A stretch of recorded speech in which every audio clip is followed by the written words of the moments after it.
Podcast Tênis Brasil, com José Newton Dalcin. Oferecimento Sankia, a melhor solução de gestão para o seu negócio. A temporada 2024 do circuito feminino terminou com o Finals em Riad. De certa forma, uma pequena surpresa. Todo mundo ali de olho em Aryna Sabalenka e Iga Świątek, que poderiam aí fazer um duelo direto pelo número 1 do mundo, mas a Iga não se recuperou a tempo, acabou sofrendo uma eliminação precoce ainda na fase de grupos, e a Sabalenka foi batida na semifinal por Coco Gauff, a grande campeã, de certa forma inesperada, e um resultado importante para a Gauff, que recupera sua temporada. A temporada não foi espetacular, como se poderia imaginar, ela acabou fazendo 2 semifinais de Grand Slam, mas foi mal nos outros 2, principalmente no que ela defendia o título no US Open, e acabou ganhando ali em Pequim apenas o seu único WTA 1000 do ano. Portanto, o Riad acaba dando uma boa recuperação para a Gauff, projetando 2025 melhor. Vamos sempre lembrar que, apesar de já muito experiente, Gauff ainda tem apenas 20 anos, né? É muito chão pela frente, dá para crescer muito em todos os aspectos técnicos, físicos, principalmente emocionais. Sempre lembrando, a Gauff tem um fator muito curioso, que deve ser sempre observado. Das 9 finais que ela disputou na carreira, ela ganhou 8. Portanto, é uma moça, uma menina jovem, mas que tem um grande poder emocional nessas horas mais importantes do circuito.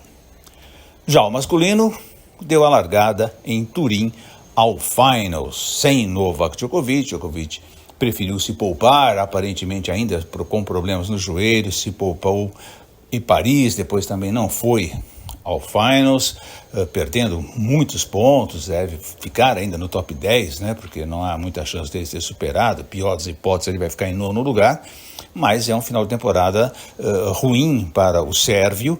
Está mirando 2025, avisou que vai começar a temporada logo em janeiro, antes do Australia Open, para já se preparar para o Grand Slam, certamente favorito no que ele mais bem se dá, e tentar aí, portanto, dar uma arrancada diferente em 2025. Mas Silvio Bastos, o grande treinador do tênis brasileiro, comentarista de ESPN, está lá em Riad, em Turim, e nos manda aí um boletim do que ele está vendo de curioso, de interessante lá no Finals, realizado mais uma vez em território italiano. Então, primeiro, vocês vão ouvir aí um boletim, uma resenha do Silvio Bastos, falando diretamente lá de Turim, sobre o que está acontecendo no Finals, e em seguida um bate-papo meu com Enio Moreira. Enio Moreira, que é um dos mais importantes promotores brasileiros, realizou a semana passada em Porto Alegre o tradicionalíssimo Seniors Internacional, e vai nos contar um pouquinho como é o circuito de veteranos e como foi a batalha do tênis gaúcho para superar a crise gerada por aquela enchente tão devastadora de maio. Então, com vocês, Silvio Bastos, e em seguida meu papo com Enio Moreira. Fala aí, pessoal do podcast Tênis Brasil, tudo bem? Aqui Silvio Bastos, direto da Arena Enalp em Turim. Estou aqui para acompanhar o ATP Finals. Começou ontem com o primeiro dia, vai até o próximo domingo com a grande final. Vou aproveitar aqui esse tempinho para passar um pouquinho daquilo que eu estou sentindo, vivendo já nesse primeiro dia de ontem, hoje começando o segundo dia, falando um pouquinho do ambiente daqui de dentro. Talvez dê até para ouvir um pouco no fundo a música tocando. Eu estou exatamente aqui na Fan Village, que é bem do lado da Arena Enalp, onde a organização usa o espaço para fazer com que as pessoas não só aproveitem para assistir um tênis de altíssimo nível, mas também para poder conviver dentro do espaço interno, onde tudo acontece simultaneamente, com comida de altíssimo nível, com shows que acontecem num palco montado, ou seja, um ambiente muito interessante. Se a gente fizer uma pequena comparação com a Arena O2 de Londres, onde o ATP Finals foi realizado durante alguns anos, lá tudo muito certinho, né? Muito parecido com o povo britânico. Aqui na Itália, em Turim, tudo muito mais leve, tudo muito mais com alegria e seguramente com uma comida muito melhor do que era em Londres, se a gente for fazer um comparativo. Indo um pouco mais, eu acho, para a parte técnica, falando mais especificamente de tênis, acho que uma curiosidade que muitas pessoas ontem me perguntaram durante a transmissão da ESPN, a velocidade da quadra. E eu não imaginaria algo muito diferente de uma quadra lenta, porque obviamente um torneio, um ATP Finals desse tamanho, dessa dimensão, sendo jogado na Itália, seguramente a quadra seria exatamente a quadra que Jannik Sinner preferisse jogar. E é exatamente essa a quadra que a gente tem aqui na Arena Inalp. Uma quadra dura, coberta, obviamente indoor, mas lenta. Seguramente com muita areia ali na camada de acabamento que finaliza com a pintura, para que a quadra tivesse exatamente a velocidade que o Sinner gosta de jogar, para que ele possa chegar da maneira como gosta, chegar com a base bem feita, equilíbrio, com os pés bem plantados no chão e acelerar e atacar da forma como ele gosta. E é exatamente isso que foi feito aqui, e é exatamente a maneira como o Sinner está jogando muito à vontade.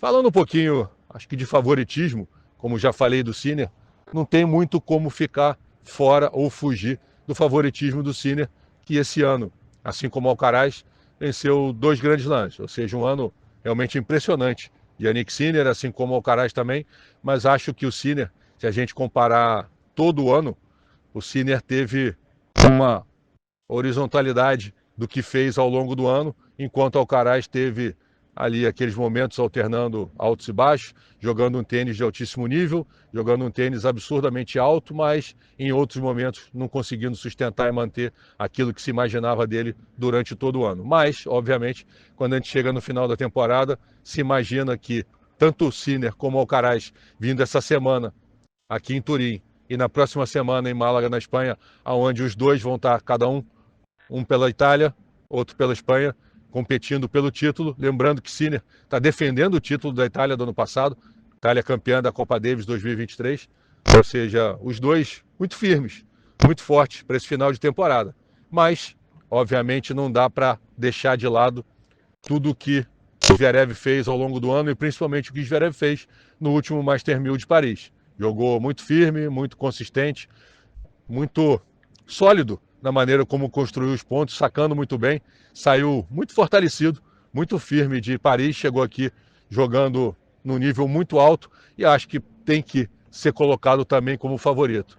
Ou seja, Sinner por tudo que fez ao longo de toda a temporada, Alcaraz por tudo que fez ao longo dos últimos 2 anos e, obviamente, Zverev pelo que fez nas últimas semanas, pela maneira fortalecida. Parece que depois de tudo que passou e sofreu com a lesão, parece que Zverev realmente agora está fortalecido, não só fisicamente, mas também mentalmente, depois de tudo que passou, para poder jogar o tênis do mais alto nível.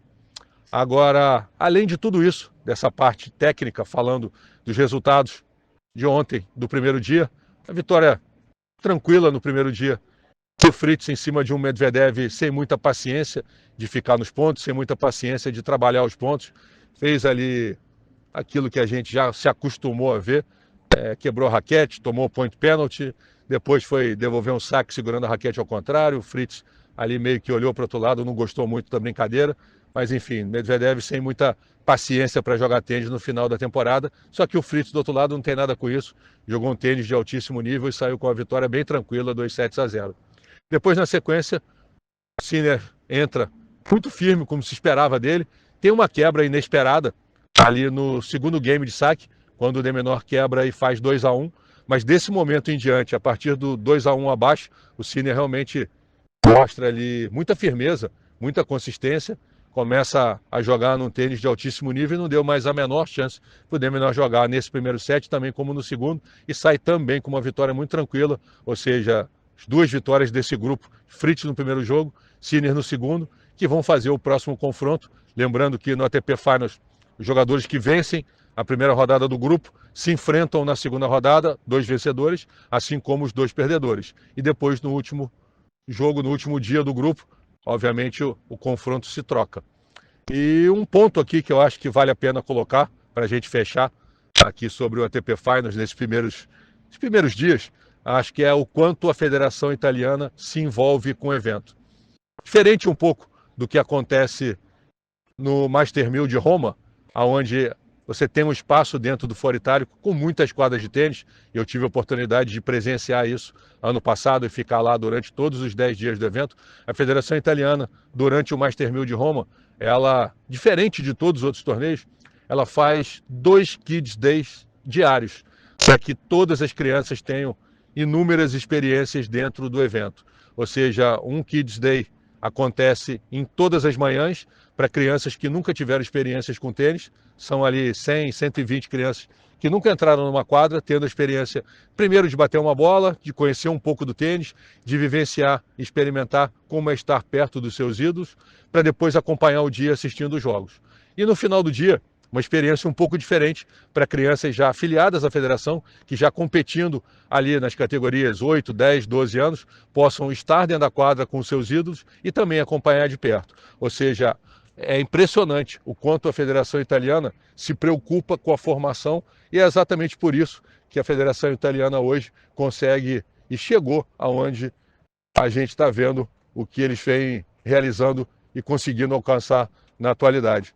Você considerar o que a Jasmine Paolini evoluiu no tênis feminino, e a Yannick Sinner como número 1 do mundo, 2 vezes campeão de Grand Slam em 2024, hoje vai ser premiado antes da rodada noturna com o Year End Number One, ou seja, uma homenagem a ele por estar terminando o ano como o primeiro do mundo. E tudo isso seguramente é fruto de um trabalho muito sério, muito firme e consistente, com o envolvimento de grandes jogadores, ex-jogadores, os atuais jogadores também. E aqui, dentro da Arena Inalp, não seria diferente. Diferente um pouco o espaço por não ter a quantidade de quadras que se tem no Foro Itálico, mas eles aproveitaram aqui para, de alguma maneira, difundir todos os esportes de raquete que a Federação Italiana apoia. Ou seja, na Fan Village, ali junto com a Praça da Alimentação, junto com o palco e os shows, você tem quadras de pickleball, paddle, beach tênis, e todos os atletas dessas 3 modalidades ali presentes para poder, de alguma maneira, criar experiências para quem nunca teve a oportunidade de entrar numa quadra dessas 3 modalidades que são derivadas do tênis. Mas muito interessante a maneira como a Federação Italiana se envolve. Aqui um evento privado, que não é da federação, mas independentemente disso, o quanto a Federação Italiana se envolve e traz aqui para dentro todo tipo de experiência possível para que mais pessoas cada vez consigam experimentar os esportes de raquete e não só o tênis. E aproveitando também essa semana, já que na próxima semana a gente vai ter em Málaga, na Espanha, a Davis Cup Finals, todo o time da Itália, assim como seu treinador, Filippo Volandri, Paolo Lorenzi, Cobolli, Sonego, enfim, todo o time ali, obviamente, de Sinner, todo o time italiano treinando, se preparando para jogar a próxima semana, aonde a Itália defende o título de 2023. Ou seja, fica aqui essa menção realmente impressionante do quanto a Federação Italiana está trabalhando para o desenvolvimento e para o crescimento do tênis aqui na Itália. Grande abraço, Dalcin, obrigado pelo espaço, pelo tempo. Tchau, tchau.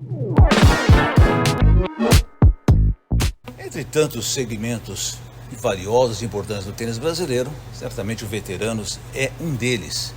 Mas o veteranos nem sempre têm a atenção que merece.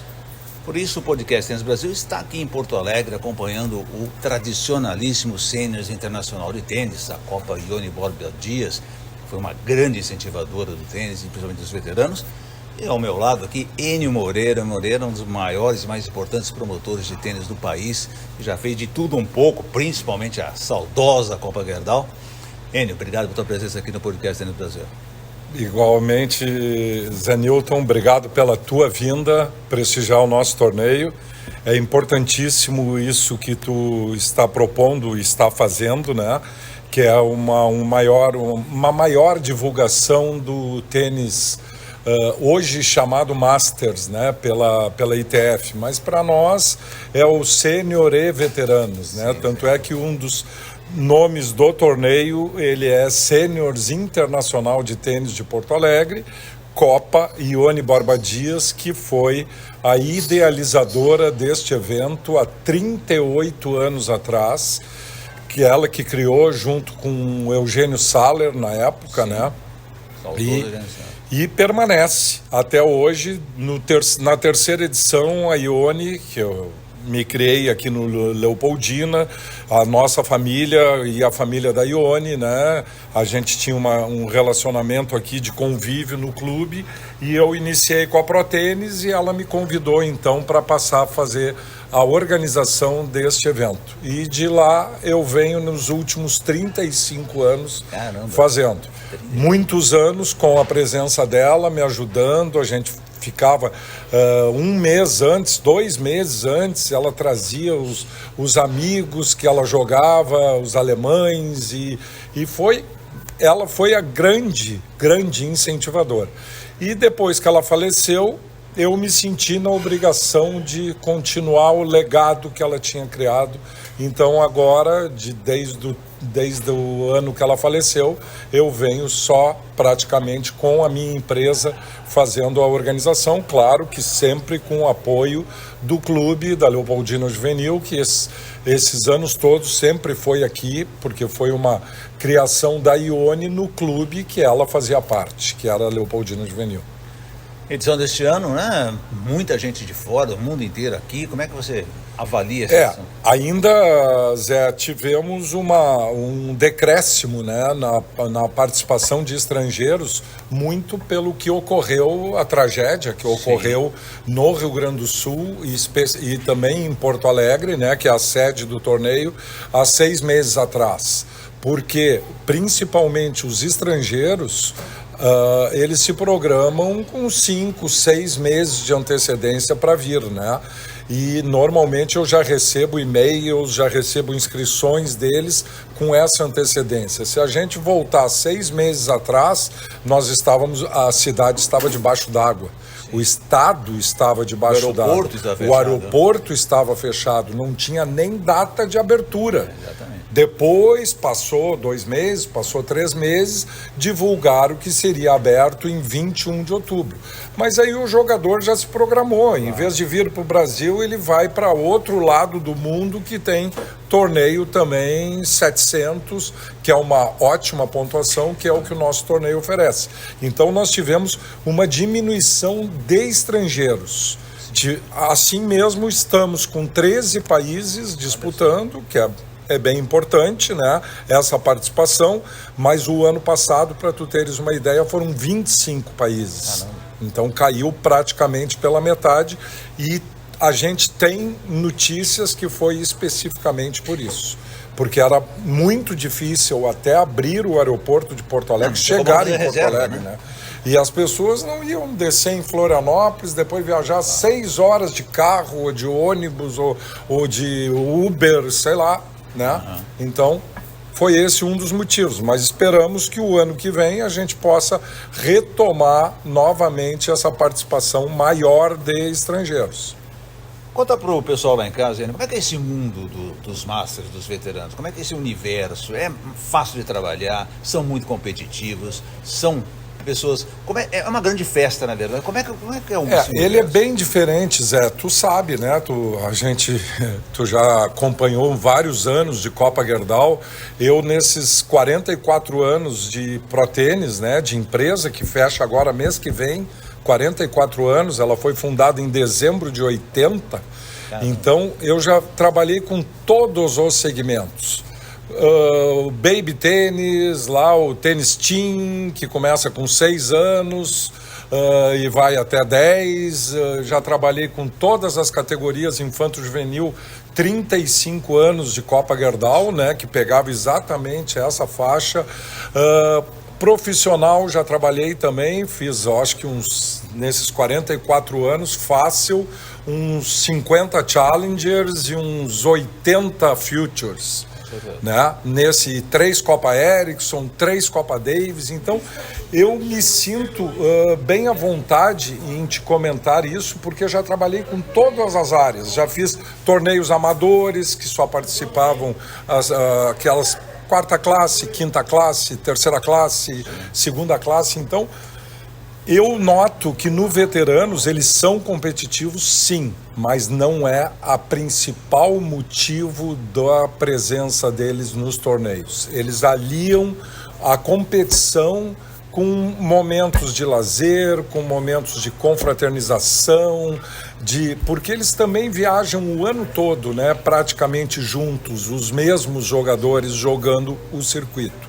Então, é muito gostoso de trabalhar com esse pessoal 30 a mais, vamos chamar assim, né? Claro que aqueles dos 30 já são mais competitivos, porque eles têm uma memória muito recente das competições juvenis, profissionais que eles participaram, porque nós temos, nesses 38 anos aqui, já tivemos vários ex-profissionais que participaram. Tomás Coop participou muitos anos desse torneio, Jaime Filhol, Jaime Pinto Bravo, Pedro Reboledo, Patrícia Medrado, Roger Guedes, quer dizer, eu não vou me lembrar de todos, estrangeiros, John Paulis, que foi Copa Davis americana, jogou muitos anos aqui, enfim, são vários os jogadores, mas o ambiente é completamente diferente do profissional e até do infanto-juvenil, porque o infanto-juvenil, às vezes o jogador não é tão competitivo, mas ele está sempre com pai, mãe, treinador que ficam naquela guerra, naquela pressão, entendeu? Enquanto que nesse sênior e veteranos não existe essa pressão externa. Quem se bota pressão, se for o caso, são eles próprios, né? Dá pra sentir isso, né? Porque você vê o ambiente no clube, o pessoal nas mesas... Terminam os jogos, vão ali, tomam um vinho, tomam uma caipirinha, ficam jogando conversa fora, né? Então... Isso é bem... E eu acho que o principal para um clube de tênis como é o juvenil, que tem formação, que tem escolinhas com 200, 300 crianças, é o exemplo que eles dão, né? Sem dúvida. Com 70 anos, 80 anos, jogando, não tem... porque tem vento, porque tem sol, porque a quadra não está tão boa, que não é o caso, que o juvenil tem excelentes quadras, né? Mas eu já fiz também torneios de sênior e veteranos em outros clubes, fiz lá no JUSC, lá em Santa Catarina, já fiz no PIC, já fiz em Novo Hamburgo, já fiz em Caxias, né? Então, o espírito é esse. Eles são competitivos, claro, eles querem, quando entram dentro da quadra, eles entram para jogar, para ganhar, e tem uns que vêm atrás dos pontos, seja para defender pontos do ano passado, seja para adquirir novos pontos, né? Enfim, mas não é aquela coisa, sabe? Aquela guerra, vamos dizer assim. Até você falou um negócio importante, até também para o pessoal lá em casa saber, que o circuito de veteranos, de Masters da ITF, funciona exatamente igual o circuito juvenil, o circuito profissional, você tem todos... Exatamente. O jogador ganhou esse ano, vai passar 365 dias, se ele não tiver nessa semana a pontuação igual, ele perde. Ou se ele tiver maior, ele soma, como é, né, o circuito profissional. Né? Você tocou muito na questão da pandemia, das enchentes, né? Nós tivemos também a pandemia, mas agora bem recentemente as enchentes. Você consegue mensurar quanto isso atrapalhou ou dificultou o tênis aqui no Rio Grande do Sul? Não? Olha, eu vou te dizer que dificultou bastante não só o tênis, como o estado como um todo, né, Zé Nilton? Economicamente falando, e isso não sou eu, isso aí diariamente está na mídia, está nos rádios, nas rádios, na televisão, o estado perdeu bastante, né? Perdeu bastante em termos de investimento, em termos de turismo. Se tu conversar com o pessoal de Gramado, Canela, região dos vinhos, que tinha uma presença muito grande de turistas aqui, esses agora só depois que abriu o aeroporto, porque até então foram 5 meses de penúria. Pessoal de gastronomia, pessoal de hotéis, enfim, a economia como um todo, né, perdeu, e automaticamente a área de eventos perde junto, né?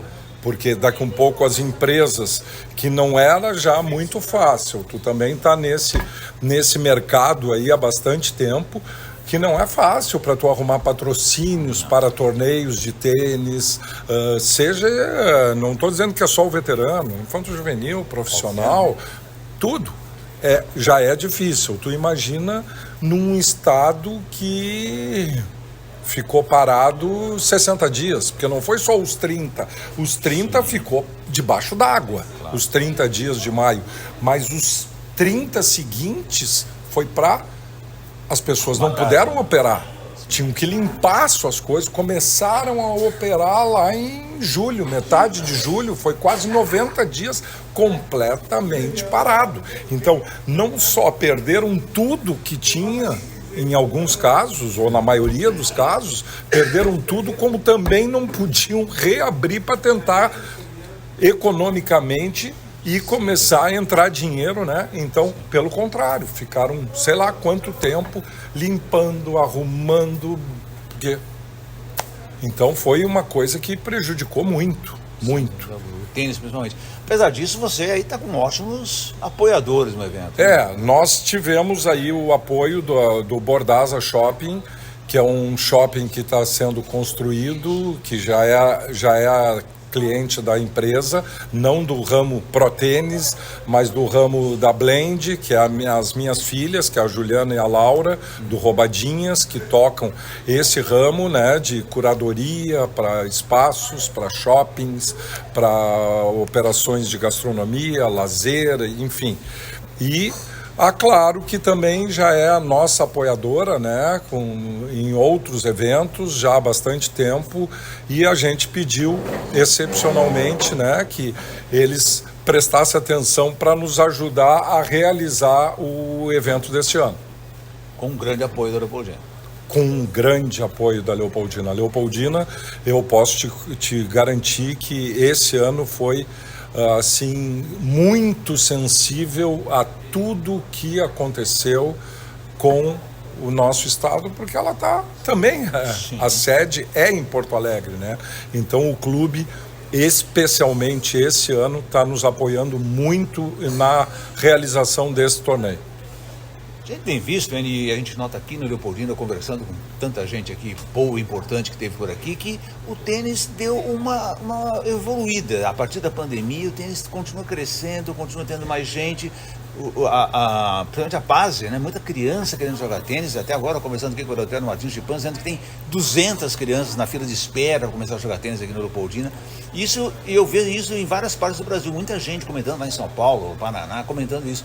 Um movimento positivo. E eu posso te dizer, Zé, que não é só aqui no Juvenil. Se tu fores no Grêmio Náutico União, também está com a escolinha lotada. Se tu fores na Sojipa, eu estou te dando o exemplo aqui dos maiores clubes, né, da cidade, porque o Porto Alegre tem os 3 grandes clubes. O mais tradicional em tênis, não tem dúvida, que é o Leopoldina, por toda a história. Mas a Sojipa tem bastante tradição em tênis e é um clube multiesportivo, né? Então, ele tem várias modalidades, tanto é que a gente vê em Olimpíadas, eu tenho atleta judoca da Sojipa, ginástica, não sei, Daiane do Grêmio Náutico União, mas eles também têm o tênis como um esporte forte nos 2 clubes, no União e na Sojipa. E também as escolinhas estão bem movimentadas. E o que eu noto é que de uns anos para cá, eu criei dentro da empresa a parte de construção e reforma de quadras de saibro, de pó de tijolo. Tenho comigo, nesta parceria, o cara que, na minha opinião, é o que mais conhece quadra de saibro de Porto Alegre, do Brasil, não é nem de Porto Alegre, do Brasil. E eu levava ele normalmente para os torneios, para quando dava o problema da chuva, que às vezes eu não encontrava nos clubes, gente capacitada para me botar uma quadra em condições rapidamente. Aí, e ligavam seguidamente para o escritório. Vocês constroem quadra, vocês reformam quadra. Aí um dia eu sentado com ele num evento, eu digo, Donires, vamos montar? Ele disse, vamos. E nós montamos, isso já faz mais de 10 anos, e já fizemos entre reforma, construção, acho que mais de 500 quadras pelo estado. E com isso a gente chamou a atenção das grandes construtoras. Tu sabe que uma das maiores construtoras aqui do Rio Grande do Sul, de Porto Alegre, garanto que está entre as maiores do Brasil, todos os empreendimentos padrão, alto padrão, tem quadra de saibro de tênis. De saibro, olha. E é um pedido dos compradores, dos investidores que querem ter quadra de tênis. Aí a Cirela, que é outra também grande construtora nacional, também tá os alto padrão da Cirela, tudo quadra de tênis. Se tu fores na praia de Atlântida, que fica 1h30 daqui, que faz parte do município de Xangri-Lá, tem 26 condomínios horizontais nessa praia. 26 condomínios horizontais, que no total dá 6.000 casas. Todos têm no mínimo 2 quadras de tênis. Isso mostra, respondendo a tua pergunta, não só nas escolinhas, como o tênis como um todo, nos últimos anos, cresceu muito. E os condomínios estão sempre com as quadras lotadas, tu não encontra horário para jogar, então isso também mostra o crescimento do esporte, né? Na minha opinião. Acho que é uma junção de várias coisas, né? Nós tivemos a questão da pandemia, que mostrou claramente a importância do tênis, do esporte físico, na saúde de todo mundo.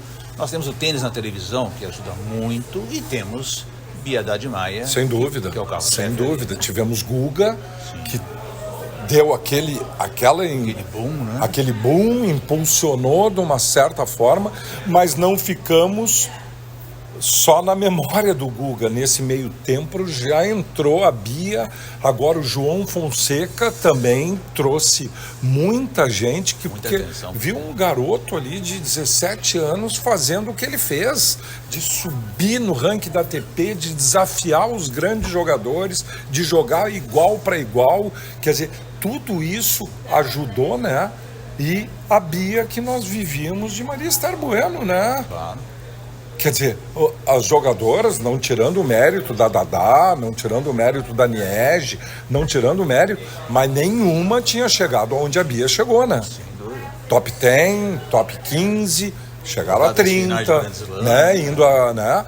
Então a Bia tem uma parcela muito, e também o que ela transmite, porque ela é como o Guga, né? Ela é uma simpática, ela tá sempre disposta a tirar uma foto, a atender os fãs, né? Então isso também ajuda a difundir o esporte, a divulgar o esporte, né? Tem uma participação forte nas mídias sociais que hoje atrai a garotada. Sem dúvida, sem dúvida.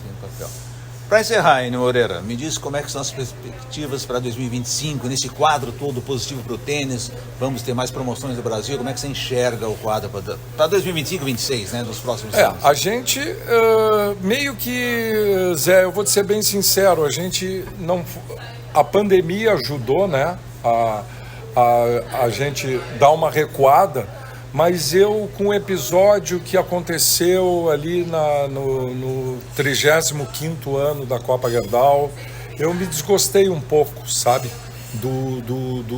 E também surgiu na minha família a possibilidade de trabalhar no outro segmento com as minhas filhas, então eu me desliguei um pouco dos torneios, mas eu tenho projetos para o ano que vem de tentar realizar. Eu preciso aprovar projetos de lei de incentivo, mas eu acho que eu consigo aprovar.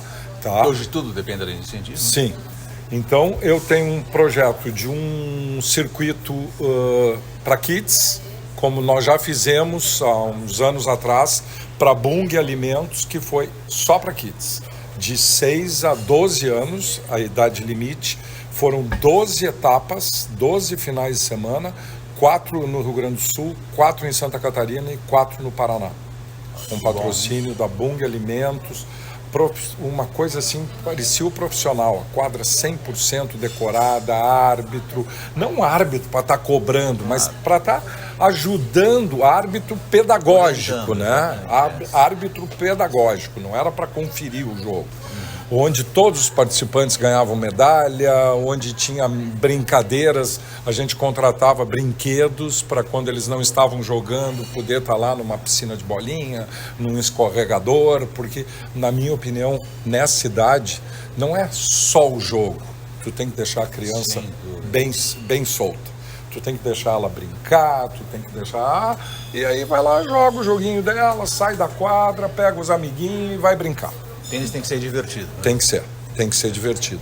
E também eu vou tentar, e já bati na trave, é que aí realmente a pandemia me atrapalhou, aprovar um projeto para voltar um torneio profissional, um Challenger profissional. Esse é o projeto. E a 39ª realização do Sênior em novembro do ano que vem. Mais forte, aí já vamos estar com o aeroporto funcionando, aí já vai estar no calendário desde o início do ano para tentar voltar a atrair mais jogadores estrangeiros para tornar mais qualificado ainda o torneio. Sem dúvida alguma. Enio Moreira, quero agradecer demais a tua presença aqui no Podcast Tênis Brasil. Parabéns pelo seu evento. Uma maravilha ver um evento de novo aqui no Leopoldina Juvenil. Eu que acompanhei tantos anos a Copa Gerdau. Isso aqui é uma casa do tênis, a casa de Thomas Koch, de tantos grandes, né, nomes que fizeram aqui, né? Inclusive você, né? Que é o eu nasci e joguei muitos anos pelo clube. Inclusive, sou sócio laureado do clube desde 69, né? Quando a gente ganhou um brasileiro, eu e o Ney Keller, e aí nós ganhamos a Láurea do clube, entre outros laureados, Marco Antônio Vanner, Marília Matti, aquela geração, eu vou dizer, de ouro que teve aqui no estado, né? Que a gente jogou um brasileiro em 69 em Fortaleza e o Rio Grande do Sul, na contagem geral, ganhou de São Paulo, naquela oportunidade. E olha que São Paulo tinha jogadores como Segala, Ziquinho, Troiano, enfim, também era uma equipe de jogadores maravilhosa também, né? E nós, naquela oportunidade, e quando eu falo Rio Grande do Sul, era 95% jogadores aqui do juvenil, que foram os campeões brasileiros nas mais diversas categorias, né? Naquela época era 9 a 12, 13 a 15 e 16 a 18. Depois mudou para 2 em 2. Mas em 69 ainda era de 3 em 3 anos. Enio, obrigado e mais uma vez parabéns para você. E obrigado pela tua presença, por tu ter aceitado vir, e já está feito o convite para o ano que vem, para nessa mesma época tu voltares aqui no nosso torneio. Estaremos aqui. Tá bom, Zé? Grande abraço. Obrigado. E eu não escolhi Sankia.